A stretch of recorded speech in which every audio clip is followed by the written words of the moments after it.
So there I was, standing in the most pretentious classroom in the known galaxy, wondering how exactly I'd ended up surrounded by what looked like a rejected Star Wars cantina scene. Welcome to the Galactic Survival Academy, where apparently every species in the universe comes to prove they're tough enough to not die horribly on uninhabitable rocks floating through space. The academy itself was your typical overcompensating alien architecture. Think crystal spires meeting brutalist concrete, with just enough glowing nonsense to make you squint. They'd built it on some neutral moon that smelled perpetually like disinfectant and disappointment. Perfect place to train the galaxy's future survival experts, assuming any of us actually survived the training. My name's Jake Morrison, by the way. Human, Earth. You know, that little blue planet everyone keeps calling a death world? Because apparently having weather and wild animals makes us the galaxy's equivalent of extreme sports enthusiasts? I was here on some cultural exchange program that sounded way better on paper than it did in practice. Attention, candidates, Professor Vextal clicked from the front of the room. And yes, I mean clicked. Imagine a praying mantis had a baby with a filing cabinet, gave it a PhD in being insufferably pedantic, and dressed it in academic robes. That's Vextal. Today marks your final examination. The room went dead quiet, except for the nervous gurgling from Zara, this aquatic species who'd spent the entire semester looking like she was perpetually drowning in anxiety. Her gill slits kept fluttering whenever anyone mentioned the final exam. Next to her sat Brick, and if you're wondering if that's his real name or just what I called him because he looked like a walking pile of rocks with delusions of grandeur, well, you'd be right on both counts. For the next 30 standard days, Vextal continued, his compound eyes scanning the room like he was already picking out which of us would make the best cautionary tale, you will be placed alone on Keth 7, a Class 5 hostile environment. No communication devices, no rescue beacons, no outside assistance of any kind. Brick rumbled something that sounded like confidence, but looked like stupidity. Finally, a real challenge. My homeworld has 3 times the gravity, and acid rain every day. I couldn't help myself. Wow, sounds like paradise. No wonder you're so cheerful all the time. The glare Brick gave me could have melted steel, which honestly might have been one of his actual abilities. Hard to tell with rock people. Vextal's mandibles clicked in what I'd learned was his version of clearing his throat. As I was saying, Keth 7 presents numerous survival challenges. Predatory fauna, unstable weather patterns, limited freshwater sources, and terrain that has claimed the lives of over 60% of previous test subjects. Previous test subjects, I muttered under my breath. Not previous students, test subjects. That's not ominous at all. Zara's gills were practically hyperventilating now. 60% fatality rate? How is this legal? It's not, Vextal replied cheerfully. That's why we make you sign 17 different waivers and technically classify this as voluntary assisted natural selection rather than education. The whole room started shifting uncomfortably, except for me. I was doing mental math. 60% fatality rate meant 40% success rate, which honestly sounded pretty good for government work. Plus, I'd been camping since I was 5. My dad owned Morrison Construction, and Mom was one of those outdoor enthusiast types who thought a relaxing weekend meant backpacking 20 miles through bear country. The examination is simple, Vextal continued. Survive. The planet will try to kill you in approximately 47 different ways according to our latest count. Your task is to not let it succeed. Any questions? Brick raised a massive stone fist. What constitutes failure? Death, mostly, Vextal replied with academic precision, though we'll also accept permanent psychological trauma, complete physical incapacitation, or transformation into something that's technically no longer your original species. And success? Squeaked Zara. Still being recognizably alive and mentally coherent after 30 days. The bar is refreshingly low. I raised my hand. What about thriving? The professor's compound eyes focused on me with the intensity of someone trying to figure out if they were looking at profound stupidity or dangerous confidence. I'm sorry, what did you say? Thriving. You know, not just surviving but actually improving your situation, building something better than what you started with, making the place work for you instead of against you. The entire class turned to stare at me like I'd just suggested we hold hands and sing Kumbaya with the predatory fauna. Vextal's mandibles clicked rapidly. Mr. Morrison, this is a survival examination, not a vacation planning seminar. Right, but theoretically speaking, if someone did more than just survive, that wouldn't count against them, would it?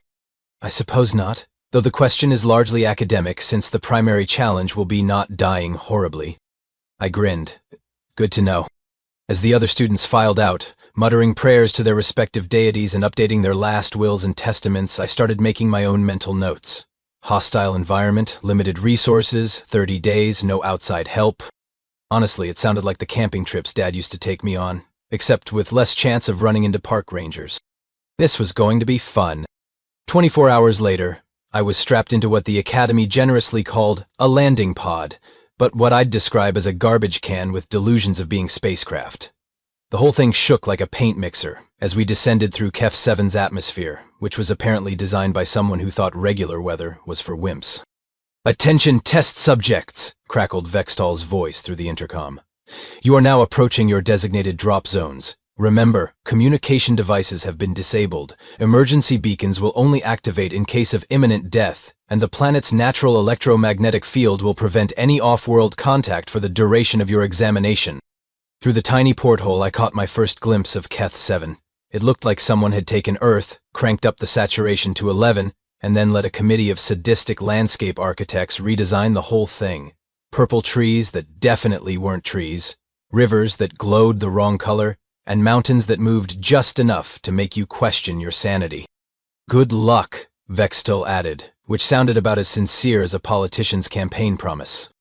The pod hit the ground with all the grace of a drunk elephant, bounced twice, and came to rest at a 45-degree angle against what I really hoped was a rock and not some sleeping megafauna. I popped the hatch, grabbed my basic survival kit, which consisted of a knife, a water purification tablet, and what appeared to be emergency rations that had been designed by someone who'd never actually eaten food, and stepped out into my new, temporary home. First impression, it didn't immediately try to kill me, which put it ahead of several camping trips I'd been on. Second impression, this place was actually kind of beautiful, in a one wrong step and you're fertilizer sort of way. The air was breathable, which was a pleasant surprise since nobody had bothered to mention that detail during the briefing. It smelled like ozone and something floral that probably meant deadly pollen in the local ecosystem's vocabulary. The gravity felt about Earth normal, maybe slightly lighter, which meant I could still walk without looking like I was doing an interpretive dance about joint pain. I spent the first hour doing what any sensible person would do, not panicking. While my survival instincts kicked in, my construction background started cataloging everything I was seeing. The purple trees weren't trees at all. They were some kind of hollow coral structure that grew in perfect geometric patterns. The glowing river wasn't radioactive. It was full of bioluminescent organisms that seemed to pulse in response to vibrations. And those moving mountains? Definitely not mountains. Probably better not to think too hard about what they actually were. Day 1 was reconnaissance. I marked potential water sources, identified which plants looked edible versus which ones looked like they were actively plotting my demise, and found a defensible position near what turned out to be natural hot springs. Because apparently even hostile alien planets couldn't resist including luxury amenities. By day 2, I'd confirmed that the local wildlife operated on a fairly predictable schedule. The big scary predators hunted at night, the medium scary predators hunted at dawn and dusk, and the small scary predators were mostly just annoying rather than lethal. It was like a nature documentary, except the narrator kept trying to eat the camera crew. The really interesting discovery came on day 3, when I realized I could hear the other students. Not directly, of course, but sound travels funny in Keth 7's atmosphere, and when Brick started roaring about something that was probably trying to eat him, the echoes bounced around the canyon systems for miles. Zara's distress calls carried even further, probably because her species had evolved some kind of natural sonar that worked way too well for maintaining exam protocol. I could have helped them. The Academy probably expected me to help them in that whole learning the value of cooperation way that educational institutions love so much. Instead, I started sketching blueprints. See, here's the thing about humans that other species never quite understand. We don't just survive hostile environments. We renovate them. We look at a death world and think, you know what this place needs? Better lighting, and maybe a deck. While Zara was probably building a lean-to and Brick was punching rocks into submission, I was designing what my dad would call a proper foundation. The hot springs were perfectly positioned for both defensive purposes and recreational immunities. The coral trees could be harvested sustainably for building materials without damaging the ecosystem. And that glowing river? Prime real estate with a view. By the end of day 3, I had a plan that went way beyond, don't die horribly for 30 days. I was going to build something that would make this death world wish it had been more hospitable to begin with. The first rule of construction is always start with a solid foundation. The second rule is that if you're not having at least a little fun with the project, you're doing it wrong. I was about to have a lot of fun. Day 4 was when I stopped pretending this was a survival situation and started treating it like what it really was, the galaxy's most expensive home renovation project. I began with the foundation because Dad always said if you're going to build something, build it right the first time. The natural hot spring sat in a perfect basin surrounded by those coral trees, with the glowing river providing both ambiance and a reliable water source. The whole setup screamed luxury resort so loudly that I was surprised the Academy hadn't just built a hotel here and charged admission. The coral trees were the key to everything. After some careful experimentation, which involved not getting dissolved by their defensive secretions, I figured out they were basically nature's version of self-assembling construction materials. Cut them right, and they'd naturally fuse with other pieces. Cut them wrong, and they'd try to digest you. It was like working with IKEA furniture, except the assembly instructions were written in chemical burns. By day 6, I had the basic structure up. Not a shelter, mind you, a pavilion. With proper drainage, wind-resistant joints, and what any reasonable person would call architectural flourishes. The hot springs got a stone border made from heat-resistant rocks I'd found near the Knot Mountains. The whole thing looked less like desperate survival attempt and more like boutique wilderness retreat. The water filtration system came next. The river's bioluminescent organisms were actually incredibly efficient at breaking down contaminants, so I built a series of collection pools that let them do their thing while keeping the water clean enough to drink. As a bonus, the filtered water still glowed faintly, which gave the whole place an otherworldly ambiance that you couldn't buy at any Earth resort. Food was almost insultingly easy. The local ecosystem had apparently evolved on the principle that everything should be both beautiful and delicious, probably as a trap for unwary tourists.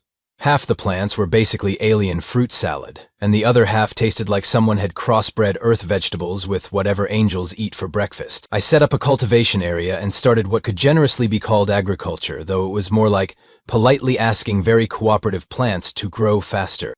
By day 8, I could hear that my fellow students weren't doing quite as well.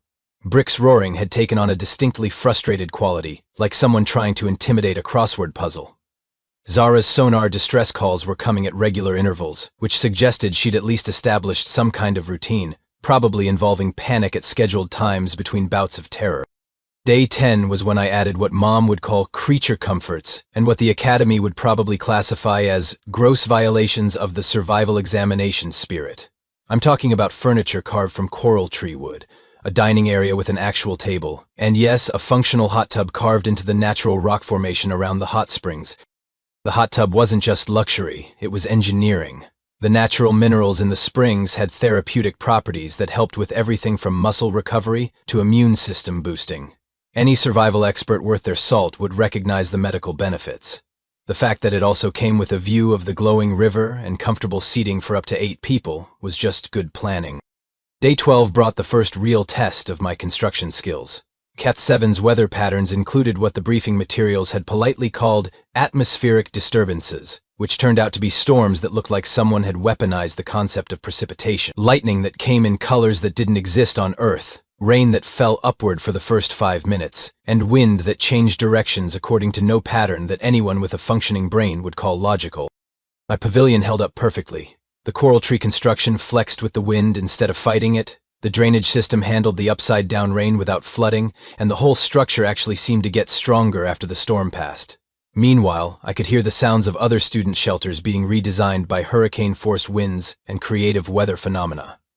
By day 15, I had to admit I'd gotten a little carried away. The basic survival requirements were met so thoroughly that I was starting to get bored. The food garden was producing more than I could eat. The water system was so efficient I was considering bottling the excess.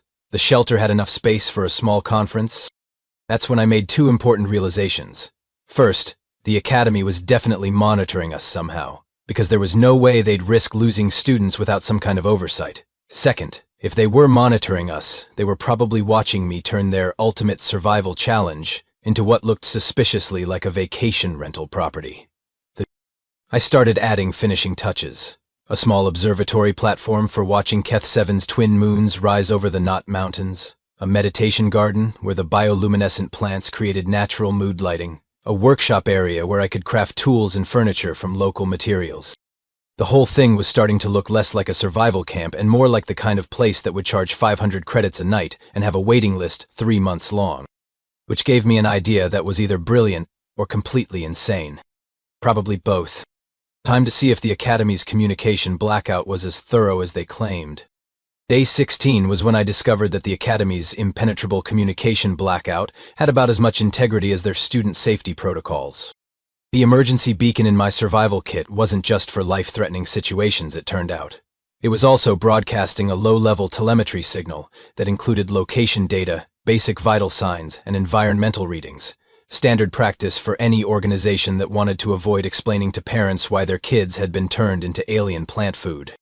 More importantly, it was broadcasting on a frequency that I could tap into with some creative rewiring and a few components salvaged from the landing pod. By day 17, I had established what could charitably be called galactic internet access, and what the Academy would probably call a flagrant violation of examination protocols. The signal was weak, but it was enough to send messages. And if you can send messages, you can send advertisements. I spent day 18 crafting the perfect marketing copy. Tired of the same old vacation destinations? Bored with safe, sanitized resort experiences? Come to Keth 7, where adventure meets luxury in the galaxy's most exclusive wilderness retreat. Morrison's Death World Resort offers authentic survival thrills with 5-star amenities, hot spring spa treatments, gourmet alien cuisine, guided tours of hostile terrain, all in a setting so dangerous that most governments classify it as a weapons testing ground. Book now for the adventure of several lifetimes, assuming you survive to tell about it. I added some pictures I'd taken with the pod's emergency documentation camera, did a little light photo editing to emphasize the dramatic lighting and exotic scenery, and sent the whole package out on every tourism frequency I could reach.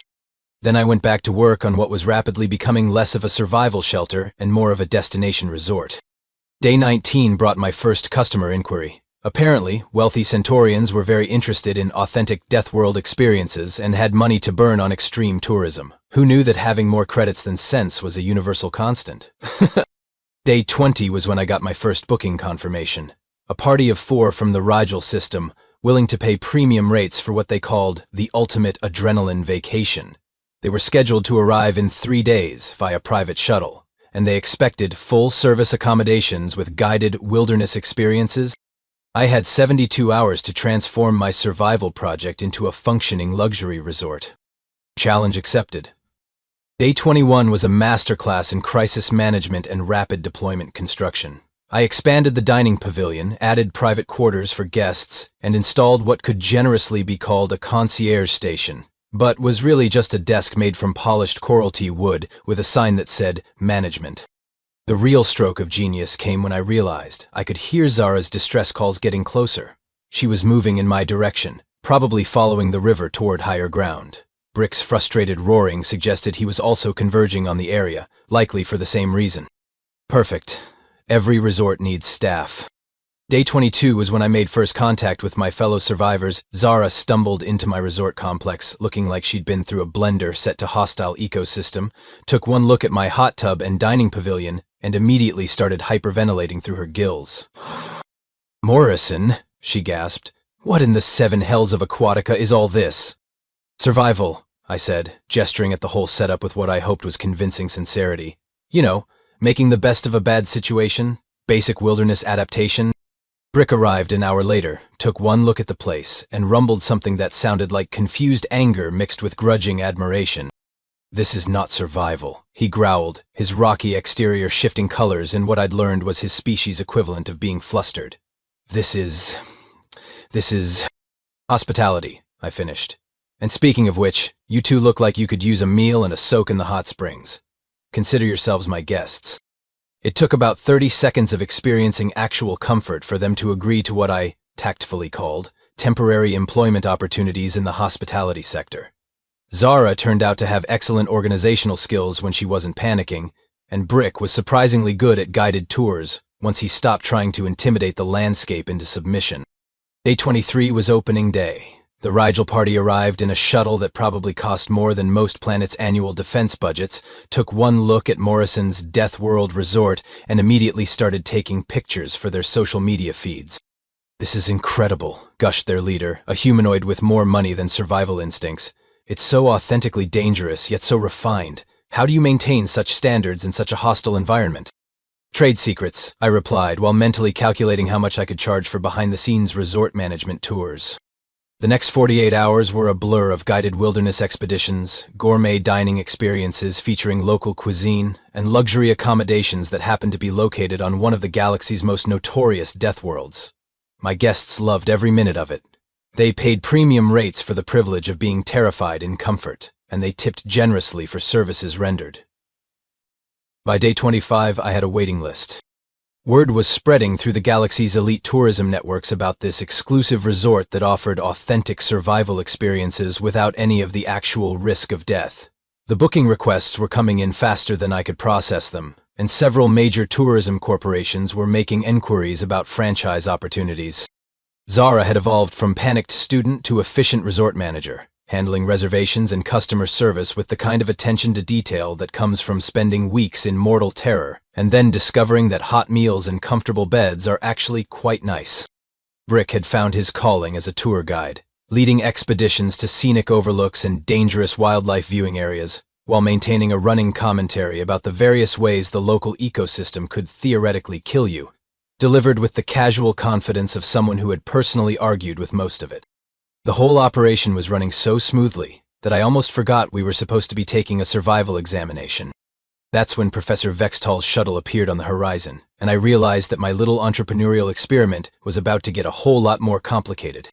Day 26 started with what I like to call the morning I became the galaxy's most controversial student.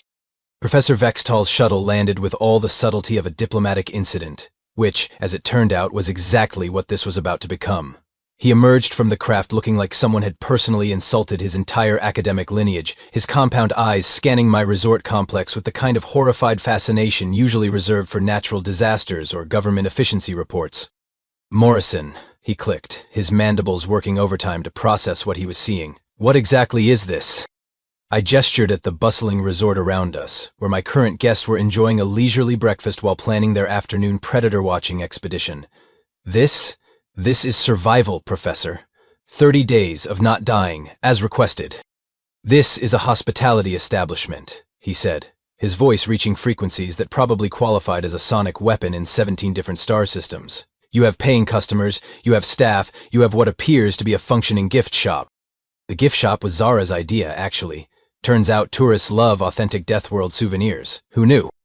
Vextal's exoskeleton was making small creaking noises that suggested either deep philosophical contemplation or an impending molt. "You were supposed to survive alone, Mr. Morrison. The examination explicitly required isolation and self-reliance." And I survived. Alone. For the first 15 days anyway. After that I adapted to changing circumstances and demonstrated advanced resource management skills. Isn't that what survival is really about? Survival, Vextal said with the patience of someone explaining basic physics to a particularly dense asteroid, is about enduring hardship with minimal resources, not about creating a luxury resort and charging admission. That's when Director Quinn showed up, because apparently my little business venture had attracted attention from the Academy's administration. Quinn was one of those bureaucratic species that looked like someone had crossed an accountant with a very nervous squid, and his arrival meant that paperwork and regulations were about to become weaponized. "Professor Vextal?" Quinn burbled, his tentacles writhing in what I'd learned was their equivalent of pulling out a calculator. "We have a problem. The Galactic Tourism Board is demanding answers about unauthorized commercial operations in Academy examination zones. The Ministry of Educational Standards is asking questions about student safety protocols. And someone from the Interspecies Business Ethics Commission wants to know if we're going to charge Mr. Morrison taxes on his revenue." "Revenue?" Vextal's voice cracked slightly. "How much revenue?" I pulled out my makeshift ledger, which Zara had organized with frightening efficiency. "Well, let's see. Accommodation fees, dining charges, guided tour premiums, spa services, gift shop sales, and expedition insurance. We're looking at roughly 47,000 credits over the past 9 days. The silence that followed was the kind of silence that happens right before civilizations collapse or new laws get written. 47,000 credits, Quinn repeated slowly, as if saying it again might make the number make more sense. In 9 days, on a death world, during a survival examination. Market rates are pretty competitive for authentic extreme tourism, I explained. Plus, we're the only game in the sector, so we can charge premium prices for exclusivity. Director Quinn's tentacles were now moving in patterns that suggested either advanced mathematical calculations or a complete nervous breakdown. The legal implications alone. Are you licensed for interspecies hospitality? Do you have environmental impact permits? Have you filed the appropriate xenobiology safety disclosures? I've been a little busy not dying to worry about paperwork, I said, but I'm sure we can sort all that out after the examination period ends. That's when the media shuttle arrived. Apparently word had gotten out through the tourism networks about the human student, who'd turned a survival examination into a business opportunity. Galactic News Network, several travel bloggers, and what looked like a documentary crew were all suddenly very interested in getting the story about Morrison's Death World resort. This is a disaster, Vextal muttered, watching reporters set up equipment while my current guests posed for pictures next to the hot springs. An absolute academic disaster. Actually, said a voice from behind us, this is the most interesting thing to happen in survival education in 3 centuries. We turned to see Dean Helix, the Academy's chief administrator, emerging from yet another shuttle. Helix was one of those ancient crystalline beings who thought in geological timescales and spoke in measured, precise sentences that carried the weight of institutional authority. Dean Helix, Vextal said, his relief evident. Please tell me you're here to shut this down and restore proper examination protocols. I'm here, Helix replied, her voice resonating like wind chimes made of pure authority, to determine whether Mr. Morrison has redefined survival education or simply exposed the fundamental flaws in our current testing methodology. Day 27 brought what I like to call the great academic philosophical crisis of the modern era. Media coverage was spreading across the galaxy faster than a bureaucratic memo, and suddenly, everyone had opinions about whether building a successful business qualified as survival. The debate was getting heated. Traditional survivalists argued that I'd cheated by using resources beyond the basic kit. Progressive educators claimed I'd demonstrated advanced adaptation and resource utilization skills. Economists were fascinated by the profit margins. Tourism boards wanted to know if they could franchise the concept. Day 28 was when the lawyers arrived. Apparently, when you accidentally create a successful business on a planet that 17 different governments classify as too dangerous for settlement, the legal implications get complicated fast. There were questions about territorial jurisdiction, business licensing, environmental regulations, student visa restrictions, and something called unauthorized death world commercialization. That was apparently a real legal category. Day 29 was supposed to be my last day of examination, but by then the whole situation had spiraled into something that would probably require its own government commission to sort out. The Academy was facing pressure from multiple directions. The tourism industry was demanding access to previously restricted death worlds, and several other educational institutions were asking if they needed to revise their own survival curricula. Meanwhile, I was still running a resort. My guests were still having the time of their lives, my staff was still efficiently managing operations, and my booking requests were still coming in faster than I could process them.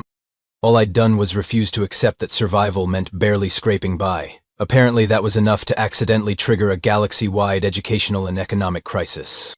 Tomorrow was graduation day, and I still had no idea if I was going to pass, fail, get arrested, or accidentally become the most successful student in Academy history. Possibly all 4. Day 30 arrived with all the fanfare of a galactic summit, which, considering the media coverage and number of government officials who'd shown up, it basically was. Dean Helix had called what she diplomatically termed a public examination review, which was academic speak for, we have no idea what to do with this situation, so we're going to make a big show of figuring it out. The entire clearing around my resort had been transformed into an impromptu amphitheater, with representatives from the Academy, various government agencies, tourism boards, media outlets, and what appeared to be half the galaxy's educational establishment. Professor Vextal stood at a podium that someone had hastily constructed from local materials, looking like he'd rather be anywhere else in the known universe. In his claws he held what I assumed was my final examination results, though given the circumstances it was probably more like a legal document that would require 3 different courts to interpret.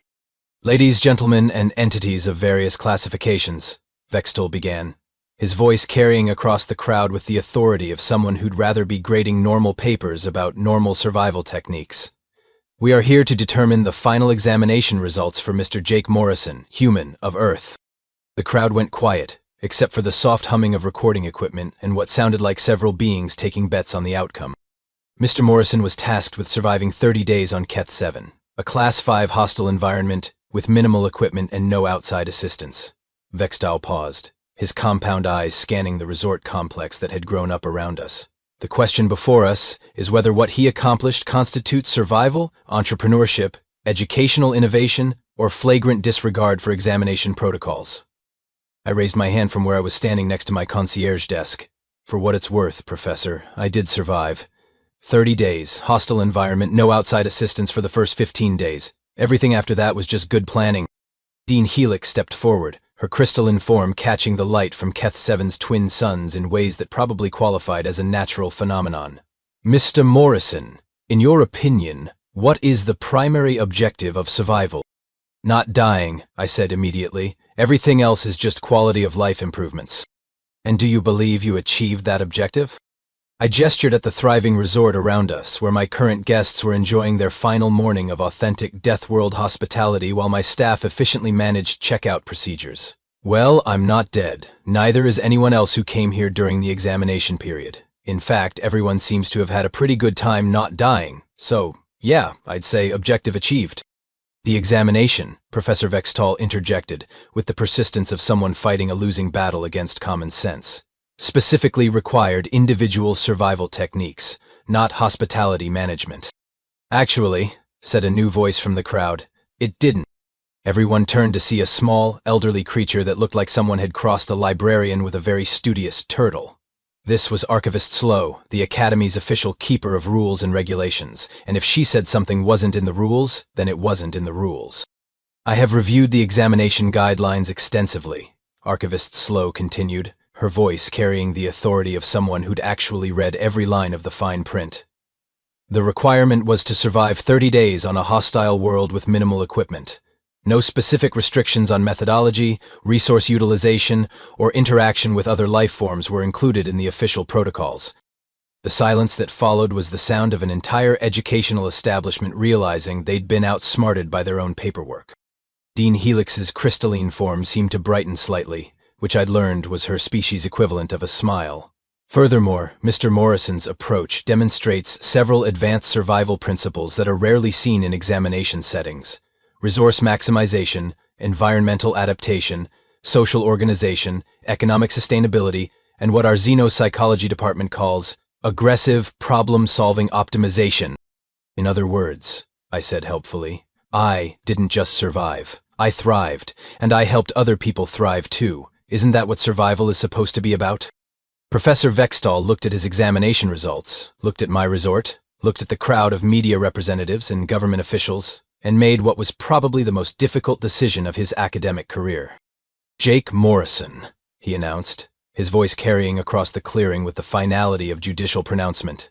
You have not only passed your survival examination, you have achieved the highest grade in Academy history, and you have also created what appears to be a legitimate business that will require approximately 47 different regulatory agencies to properly classify. The crowd erupted into what could charitably be called controlled chaos, and what I would describe as the sound of bureaucrats realizing they had a lot more paperwork to do. Dean Helix raised one crystalline appendage for silence. Mr. Morrison, the Academy would like to offer you a position as an instructor in our newly created Department of Applied Survival Innovation. Your techniques will be studied, your methods will be documented, and your approach will revolutionize how we think about hostile environment adaptation. That's very flattering, I said, but I've got a business to run. Speaking of which, we're booking reservations for next season, and I'm thinking about expanding to include some of the other death worlds in this sector. Anyone interested in investing in the galaxy's first chain of extreme tourism resorts? 6 months later, Morrison's Death World destinations had locations on 12 different hostile planets, employed over 300 beings from 47 different species, and held the safety record for the most dangerous vacation destinations in known space. Professor Vextal eventually wrote a textbook about my examination experience. It became required reading at survival schools across the galaxy, though he still insisted on calling what I did an unprecedented deviation from standard protocols, rather than good business sense. Zara became my operations manager, and eventually opened her own resort chain, specializing in aquatic death worlds. Brick started a wilderness guide training program and discovered he had a talent for teaching other species how to argue with hostile environments. And me, I learned that sometimes the best way to survive is to stop thinking about survival and start thinking about what comes next. Though I still think 47 regulatory agencies is probably overkill for a simple hospitality business, even if it is located on planets that are actively trying to kill everyone.